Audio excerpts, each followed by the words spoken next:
Hey everyone, let's talk about the Lord's Supper. In the following instruction, I have no praise for you, for your meetings do more harm than good. In the first place, I hear that when you come together as a church, there are divisions among you, and to some extent I believe it. No doubt there have to be differences among you to show which of you has God's approval. So then, when you come together, it is not the Lord's Supper you eat. For when you are eating, some of you go ahead with your private suppers. As a result, one person remains hungry and another gets drunk.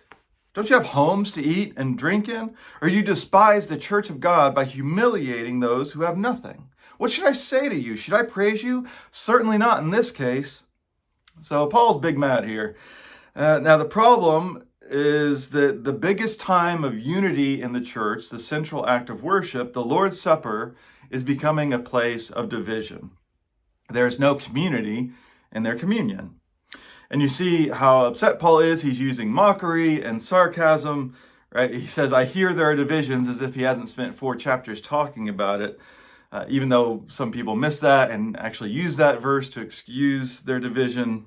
Everybody always thinks they have God's approval. That's not what this is about. Unfortunately, throughout Christian history, the Lord's Supper has been a point of division. Often we're more concerned about erecting barriers around Christ's table than inviting people to it. Now, at least in a lot of those cases historically, it was because people were taking it seriously, which is not what's happening here.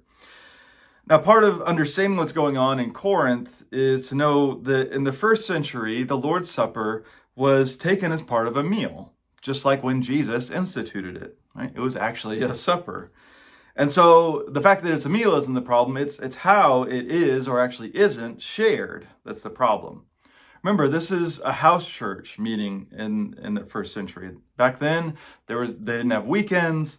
So if church is on a Sunday, possibly in the evening, a lower class person wouldn't be able to get there until they could get off of work. Whereas a rich person who had more free time could come early, bring plenty of their own fancy food, and then they start the Lord's Supper whenever they get hungry at dinner time. And so by the time everyone else gets there, there's no food left. So some people are going hungry and others are getting drunk, which is humiliating, and it shows contempt for those lower class members. A shared meal, not just a bit of cracker and grape juice, can be a beautiful expression of our communal gospel.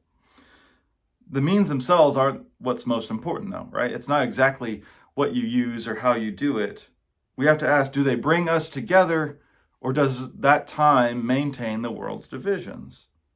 If it's not communal, is it really communion?